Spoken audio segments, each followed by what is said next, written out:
ওহ, তুমি এখানে? তুমি এইখানে?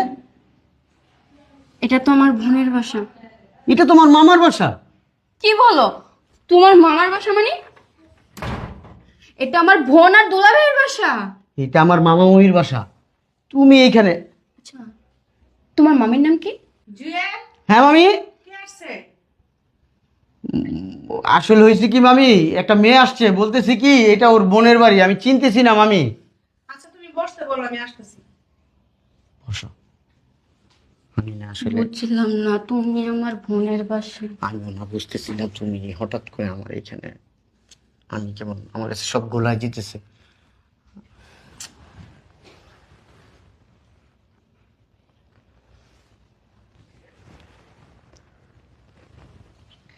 আর মেহেরুন, তুই কখন আরে এলি? আপু, তুমি ভালো আছো? হ্যাঁ ভালো আছি। আরে তুই আমার ফোন দিয়ে আসবি না? আসলে আপু, তোমার সাথে না আমার একটা আর্জেন্ট কথা ছিল, তাই আসলাম। আচ্ছা আপু, অনেকে ওর কথা বলতেছিস? ওই তো তোর দুলাভাইয়ের ভাই না? দুলাভাইয়ের ভাই না? আমি তো এখানে কতবার আসা যাওয়া করছি, কখনো তো ওনাকে আমি এই বাসায় দেখি নাই। ওনারে দেখবি কোন থেকে? উনি তো হোস্টেলে থেকে লেখাপড়া করতো, কিছুদিন আগে হোস্টেলটা বন্ধ হয়ে গেছে তো ওই জন্য এই জায়গায় চলে আসছে। এখন থেকে এই জায়গায় থেকে লেখাপড়া করবে। আচ্ছা ঠিক আছে, তোর দুজন গল্প কর, আমি রান্না বসেছি তো দেখে আসি, ঠিক আছে? আচ্ছা ঠিক আছে। আচ্ছা।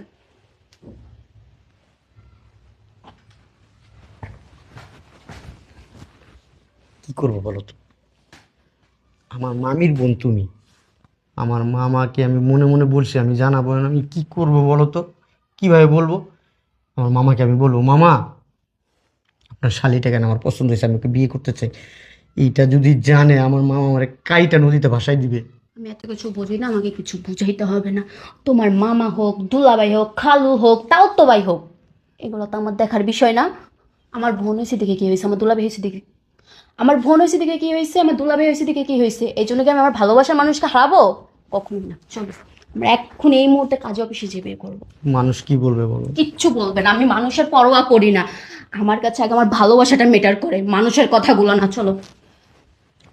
মেহেরুন, কি ব্যাপার? তোরা দুজন কি আগে থেকে চিনতি? হ্যাঁ, হ্যাঁ আপু।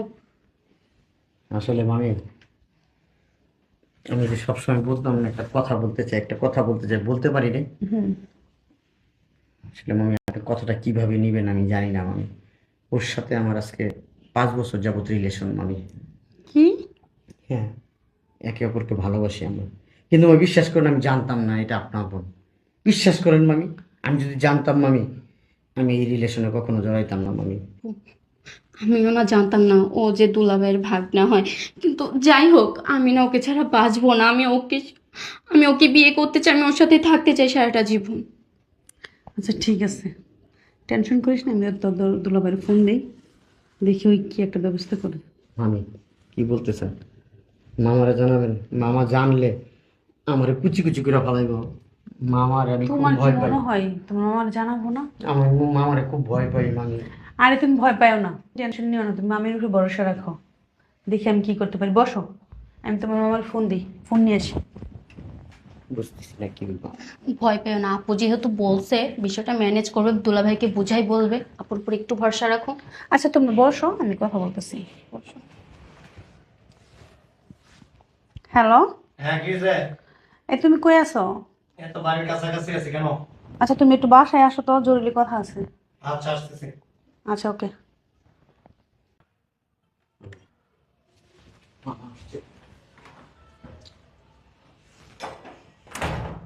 আসসালামু আলাইকুম দুলাভাই। কি খবর? এই তো ভালো। হ্যাঁ, মুড অফ কেন? কিছু না দুলাভাই, কি সমস্যা? মানে একটা না ভুল করে ফেলছি। যেমন? আপু, তুমি বলো না। কি হয়েছে, তুই এখানে লুকাইছিস কেন? আমি বলবো? তুমি বলো। কি হয়েছে, সমস্যা কি? টাকা লাগবে? না দুলাভাই, তাহলে? আপু বলো না তুমি।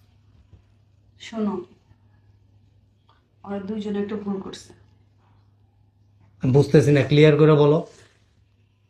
আমার বোন তোমার ভাগ্নেকে ভালোবাসে।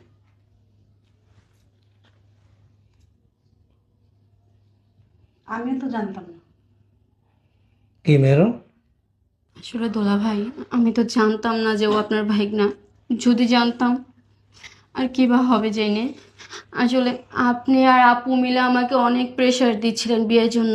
আর ও বলতেছিল ওর মামা মামিও নাকি ওকে প্রেশার দিচ্ছে বিয়ের জন্য। তার জন্য আমি আসছিলাম যে আপুকে আর আপনাকে বলার জন্য যে আমি একটা ছেলেকে ভালোবাসি, আমি তাকে বিয়ে করব। কিন্তু এখানে আসার পর তো দেখতেছি ও আপনার ভাইগনা, ওই বাড়িতে। আমি প্রথমে কিছুই বুঝিনি। এখন যাই হোক দুলা ভাই, আমি না ওকে ছাড়া থাকতে পারবো না। আমি ওকে বিয়ে করব, ওর সাথে সারাটা জীবন থাকতে চাই। দেখো, তুমিও আপন, ও আপন। আমার বোন মারা যাওয়ার পর থেকে ও আমার কাছে মানুষ। যদিও হোস্টেলে থেকে পড়াশোনা করছে, আমার এখানে খুব কম ছিল। যখন হোস্টেল বন্ধ থাকতো তখন এখানে এসে থাকতো। তো আমি আসলে মানে সঠিক কোনো সিদ্ধান্ত নিতে পারতেছি না এখন। আমি আমাদের এলাকার মসজিদের ইমাম সাহেব আছে, আমি ওনার সাথে কথা বলি। যদি উনি বলে যে হ্যাঁ এটা শরীয়ত সম্মত, ধার্মিক কোনো বাধা নাই, তাইলে ওয়েল অ্যান্ড গুড।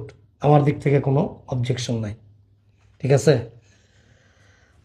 আর যদি শরীয়ত সম্মত না হয় তাহলে আমি সরি, ঠিক আছে, রাগ করবো না।